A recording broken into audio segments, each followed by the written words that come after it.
think the sky is probably one of the most important parts of a lot of our outdoor photos.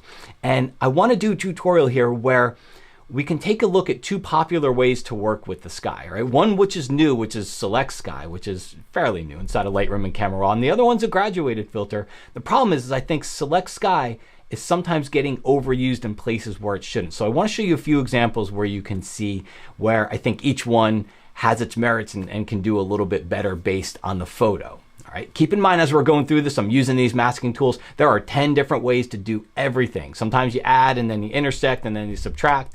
Sometimes you add something and then you invert it and then add and subtract again. So the only thing that matters is that at the end of it, you got an adjustment that looks the way that you want. How you got there and the different ways that you got there, because there are different ways, doesn't matter at all. So let's go ahead and dive in.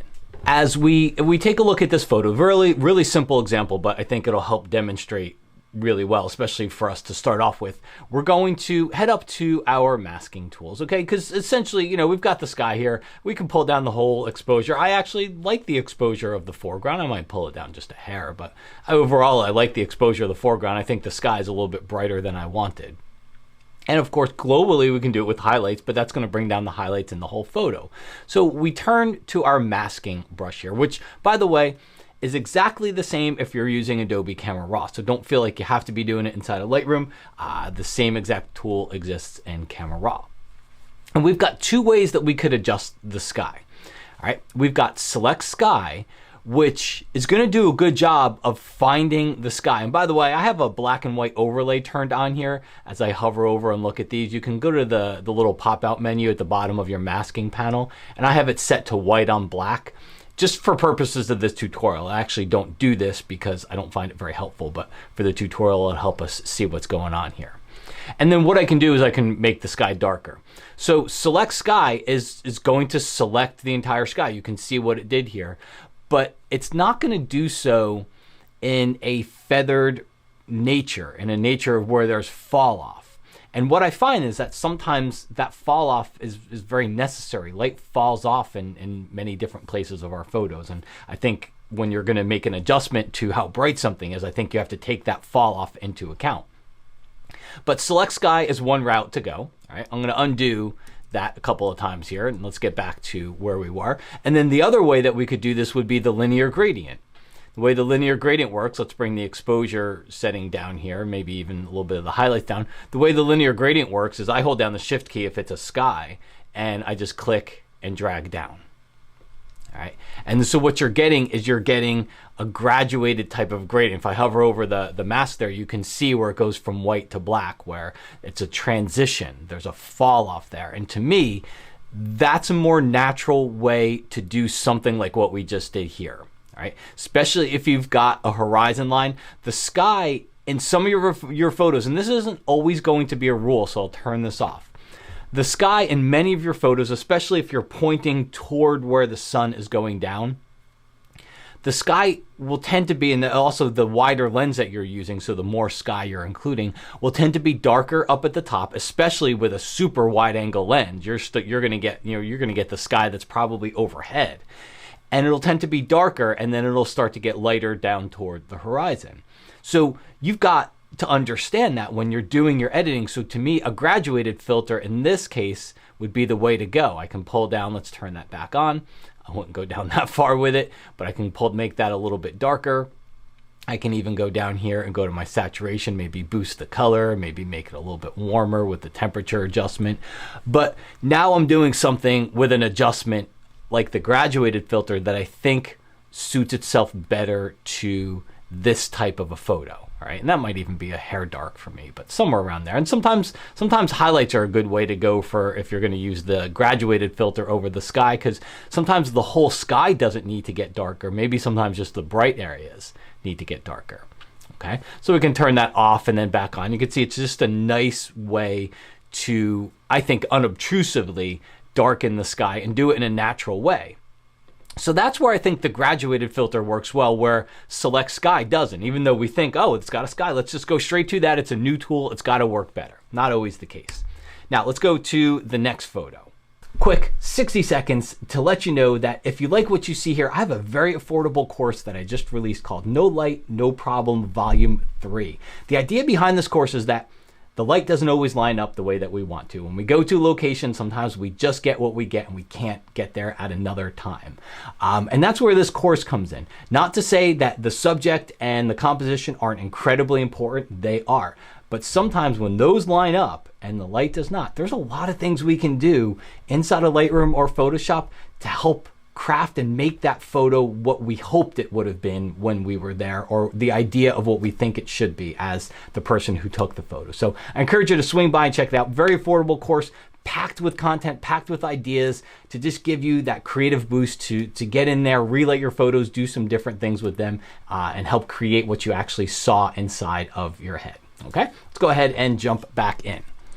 All right, so we're back over here inside of Lightroom. And so we're back over here. Okay, so we're back over here and we're talking about the different ways to work on the sky. So now we have this photo where, look at, I see a little bit of darker sky over here on the right-hand side, but it's not all the way across.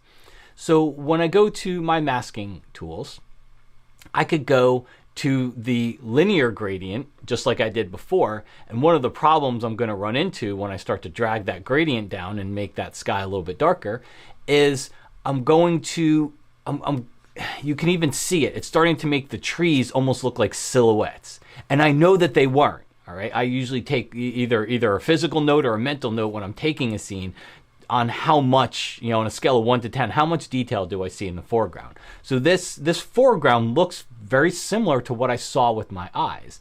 They were not silhouetted over here, okay? But with that graduated filter, as I darken the sky, these will get silhouetted, all right? So let's go ahead and delete that one, and instead, we'll go back, and this time we'll use Select Sky.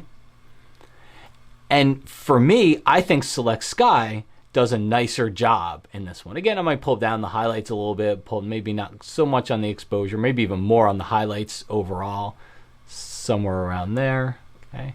Can even make it a little bit warmer if I wanted to. Even a little bit cooler actually looks kind of fun too, but you can go either way with the color treatment that you wanted for it.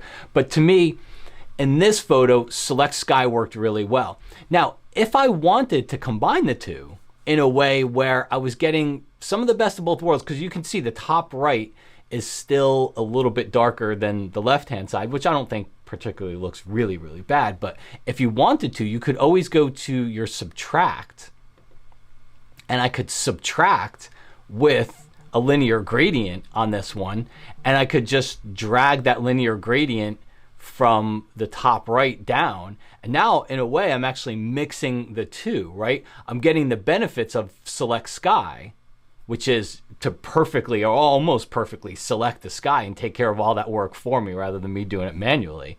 I'm getting the benefits of that, but I'm actually getting some nice benefits of using a little bit of fall off with that linear gradient. So that's an opportunity to use both too, although I don't necessarily know that we needed to in this photo.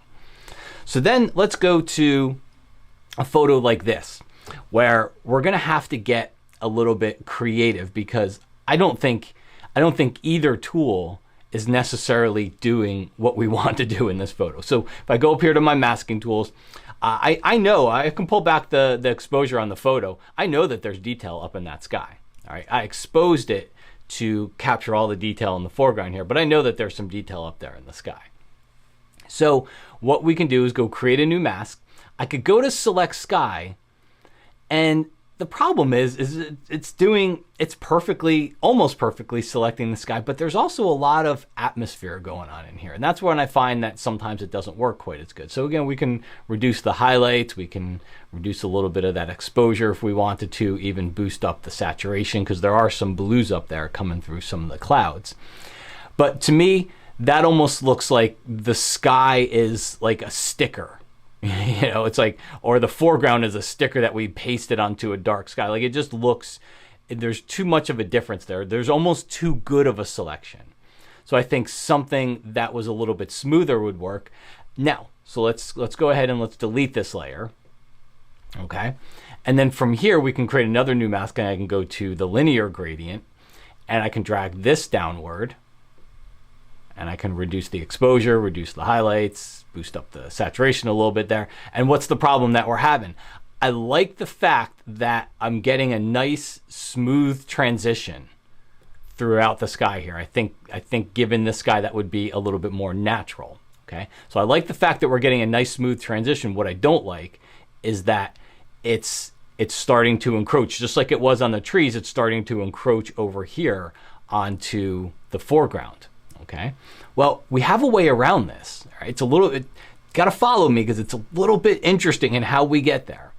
But we can take our graduated filter, which is, I think, doing a nice job on the sky, just not a good job on everything else around it.